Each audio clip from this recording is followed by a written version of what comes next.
How do you explain what happened almost in reverse? Jalen coming in the championship game. First of all, staying on campus to begin with, and then coming in and winning the game. Well, I think it speaks to the character of Jalen. I've said this quite often, but being a coach's kid, he grew up in the game. He understands it. Obviously, him not being a starter was very public, but the thing that I've seen out of him and just the way he's approached things, he's worked all year long to improve himself. He's always been prepared when the opportunity has presented, and it was great to be able to have him come in and with Tua going out with the injury to come in and execute and give us a chance to win the SEC. Coach, how important is it to have a center as reliable as Ross at the center of your offensive line, and what have you seen from him as a leader? Yeah, I think it starts with being strong up the middle. Our center is the guy that kind of starts the whole process of getting everyone on the same page with their the calls up front, and having an experienced veteran like Ross, who we moved over from guard. He's played a lot of football around here for us. It's been great, especially for a young quarterback. Early in the season, you guys maybe when you were struggling to close out games the way you would like to get the ball back with 4 minutes to go and have the time instead of closing the game out. What did you see as the issue with that, and how have you improved that this season? Well, I think it starts with when you get ahead on people and you're trying to control the tempo of the game like we do. Coach is real big on us playing complementary football on the offensive side, which when you get ahead to utilize the clock, when you run the ball into heavy numbers of defensive players, it creates some issues for you. Now, I thought what we've been able to do as we finished the season with some of the controlling the ball at the end of the game, we've been able to execute a little better. Our backs have made some safeties, unblocked guys miss, and I thought we've kind of did a really good job from a fundamental standpoint up front to cover people up and give us a chance to control the ball. Mike, how do you sum up the New Mexico experience? I don't. That's so long ago, Dennis, that it keeps coming up. But for me, that was 10 years ago. I've been here for 3 years. I've been at Maryland. There's no need for me to sum it up or go back there. It was a great opportunity at a young age as a head coach. As I said earlier, you learn from everything. It was a great learning experience for me. But there's a lot of guys that take that first head coaching job and they don't know what they don't know. It takes time to realize it. Is that accurate? Well, I think it's very accurate. When the first time you're ever a head coach, I've kind of equated it to having your first child. You can read every baby book you want to prepare you for having a baby, but until that thing comes out kicking and screaming and hungry and crying, then you just kind of react. So, as I said, great opportunity here, have an opportunity to work under one of the greatest, if not the greatest coaches of all time, and Coach Saban has been a great experience for me. Would you be at Maryland now if you hadn't gotten this opportunity? As I said before, I think being here has helped me and also maybe played a part of me having an opportunity to become a head coach again. Mike, what kind of challenge is it to go from facing, quite frankly, a defense that's not very good, semis, to a, not your words, my words, yes, to a very challenging defensive unit? What kind of challenge is that for you guys? It's a huge challenge. When you look at Clemson on defense, as I explained to our offensive players when we were going through our scouting report, they're a combination of Mississippi State, Auburn, LSU, and Georgia all in one. Their front seven by far is one of the better front sevens that we face. They've got length over there at the corner position with two tall, long corners that run well. And, you can tell and see some of the leadership coming from out of the safety position. Brent does a tremendous job in terms of how he goes about scheming and game planning. It will be a tremendous challenge for us, but luckily for us, the last 4 or 5 games of our season, we've faced defenses similar to this, and we've had an opportunity to get better with each game.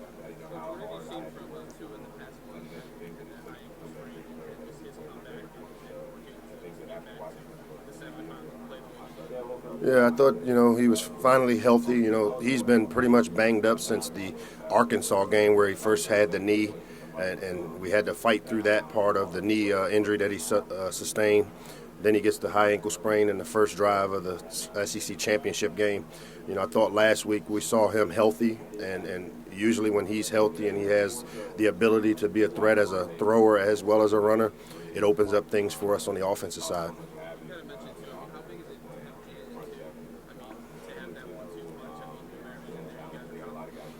Yeah, that's huge for us, to have the ability to have your backup quarterback be a 26-2 starter. a guy that's continued to improve with each day and each practice. I can't say enough good things about both those guys. Tua obviously really took advantage of the opportunities and has been really good with spreading the ball around to all the playmakers. And then having a guy like Jalen with his skill set to be able to come in and still utilize him in some of the game planning, but also be there if Tua's not available. I think everybody on offense has a lot of confidence in Jalen as a quarterback. Has it been difficult juggling responsibilities with Alabama and also trying to get some things going in Maryland? Yeah, It looks like you're sleeping on a lot. well, I haven't, and the time change doesn't help here either. But no, it's definitely been a little difficult. And the closer we've gotten to this game, the more difficult it's become. But as I've said before, I owe it to these players and the staff here to make sure that I finish what we started and put a lot of my time and energy into preparing us for this game.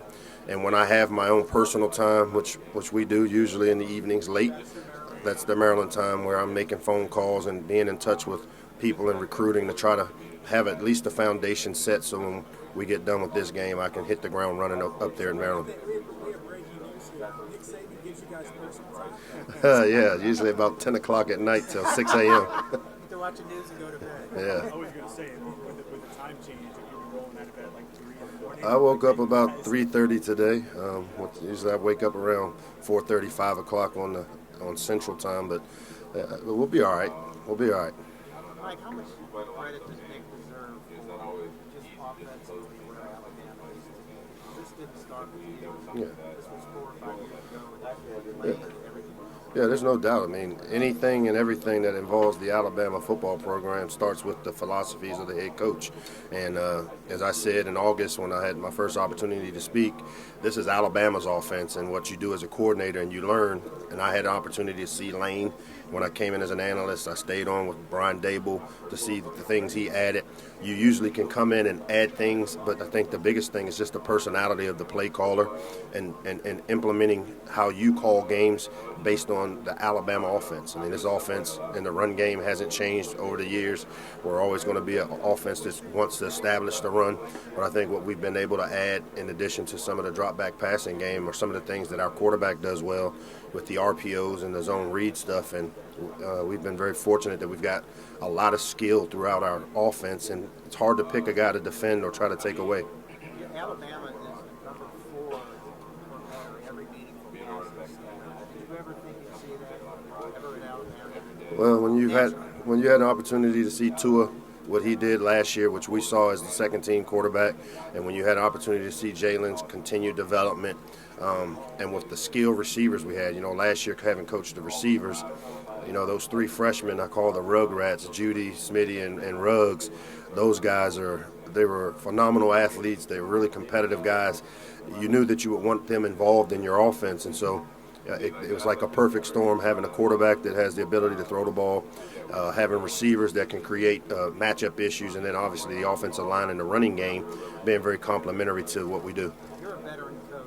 This program lost 6 coaches. Forget the players, 6 coaches. How big a jump is that for anybody? Well, I think because the philosophy of who we are doesn't change because it starts and ends with Coach Saban. It's about the 6 coaches coming in and learning and understanding the Alabama way, the way we do things. If you know Coach, he's not big in the change. He is looking to always improve and quality control the things that you do, whether it's offense, defense, or special teams. But ultimately, his philosophy, you can feel it throughout the whole program. And so with the 6 coaches that came in, they're all big-time coaches. They all have been very successful at their former places or where they've been, and they've all come in and fit in really nicely. It's amazing how it's worked. Where were you in your career when you got there as an analyst? You decided to work for you, work for Sarkeesian, work for Lane.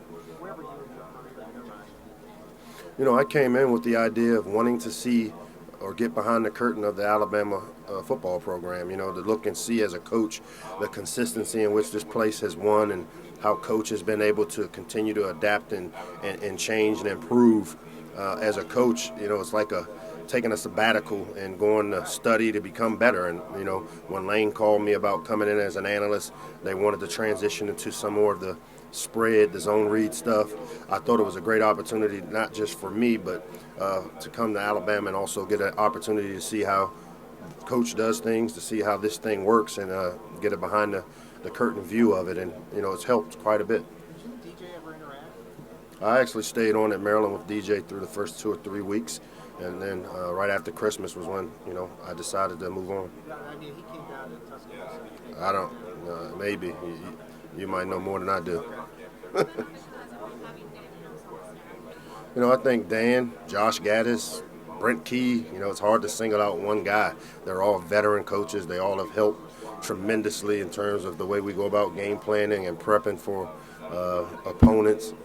Dan obviously is a veteran guy that's had quite a bit of success as a coordinator and even as a head coach. So, like I said, with all those guys, Joe Panunzio, Dan Enos, Josh Gaddis, Jeff Banks, they've all been very helpful for me as the guy that's kind of leading the charge with the offense. And to have veteran guys like that on your staff makes things easy. How have you seen him develop the quarterbacks? Well, I think you can see that the proof is in the pudding, in that both Jalen and Tua have gotten better and continue to improve with each game.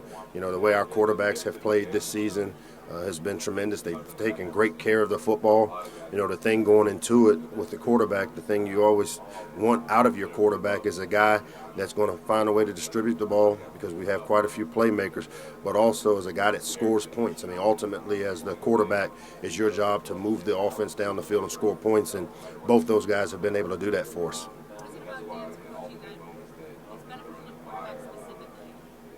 Well, I think much like how I approach coaching quarterbacks, there's not a lot of gray. The one thing, when you come in and you coach a quarterback, you want to take as much gray out of it as you can, whether it's in the reads, the passing game, the decision making. And, Dan has done a really good job there with training those guys and installing the game plan things that we come up with. But he's also done a really good job of drilling those guys on the fine nuances of playing the position. So now that you've been the you take away spending this time with Saban, what are 2 or 3 things that will forever stick with you, what he does and why he was successful? Well, I think the big thing is defining the culture. Every person that's in our program at Alabama understands what the culture is, and the one voice of how we go about approaching things. I think the other thing that Coach has done is just his consistency and how he goes about working. This is a guy that comes in every morning at 7:20, 7:25. He's there till 10. He's very demanding of our players. The quality control of always taking what we've done, whether it's good or bad, and really looking at it and diving deep into it to make sure that we're doing the best we can possibly do, not just in the football part of it, but recruiting, player development, student athletes development. So, it's so many things that I've taken from being here with Coach and the rest of the staff, but I think the biggest thing is his work ethic and how he's consistently always looking to improve and not real big on complacency. But a lot of guys, you put in huge hours. A lot of guys put in huge hours. A lot of guys have work ethic. They're from 7 to 10. What is it that he does that separates him from all those guys? It's the attention to detail. I mean, he's very demanding. That very few times will you catch an Alabama team not prepared for a situation. I mean, we will spend as much time as we need to make sure that we get it right. His attention to detail is unbelievable in terms of how he approaches offense, defense, special teams, recruiting. Every piece of that program, you can feel his impact on it. How do you balance keeping to it in the game while measuring the speed of the triangle as he has it very nice? The good thing for me is that's above my pay grade in terms of, how much he plays. But, last week going into it, we felt Tua from practice. He looked really, really good to us. We're going to play him until the doctors tell us that he's not able to play. So it hasn't been tough balancing it because, we thought he had a really good week of preparation last week, and he's off to a good start this week thus far. Mike, what would 7 championships mean? Nobody's really talking about it. It's important to break down Ryan's record. Yeah, he's not going to talk about it. That's the good thing. And so because he's not, I'm not. We're worried about, taking care of this one, man. What a great opportunity. As I told the offense, some of these guys have been a part of this game 3 or 4 times. When you look at the guys that have been in the program, and I told these guys, I've been in this game 28 years, and I had not had a sniff at the national championship until I came here. So you don't want to take these opportunities for granted, which is easy to do when you have an opportunity like most of these players have had to come in and play in these games. And I know for Coach, he looks at each one individually. It's a separate deal. It's not a cumulative effect of 7. I think it's all about this one. And, we got a formidable opponent and a tough draw going against a good Clemson team. But we've had a good week, and we're looking forward to the game. Given all that, you came in, is there any part of you that this program is so light, you ever say to yourself, man, am I even worthy of coming in here? I don't mean to disparage it. You know what I'm talking about? I mean, you got a chance, these guys, all of you got a chance of a lifetime to come in and do what you do. Yeah, it's a great opportunity, and that's the reason why people come to Alabama, whether you're a player or a coach or even the media, the opportunity to cover Alabama football, man. Do you feel worthy to be able to cover it? No, it's been a great 3 years for me. Again, I do think that having the opportunity to work with Coach Saban, to work with Coach Cochran, Jeff Fallon, I mean, it's the people that have been a part and the behind-the-scenes people that have played a major role in this program. Coach gets a ton of credit, but I know this, and he'll be the first to tell you there are some people that are in the Malmore facility that also play integral roles in the way this thing keeps moving and keeps winning. So it's been a good 3 years for me, and I couldn't be more happy. Do you feel like you were able to do both jobs? Well, I have to, and the one thing that suffers is sleep in my social life. Usually it's get done with the Alabama work, 10 o'clock, and then try to return as many text messages and phone calls. And as we've gotten closer to this game, it's become a lot harder because, it's easy to get your mind. Like I can be out on the practice field and all of a sudden something pops into my mind about Maryland, and I've got to have the discipline to say, hey, stay locked in, and then have to make a mental note to come back to it once I'm done with my Alabama prep.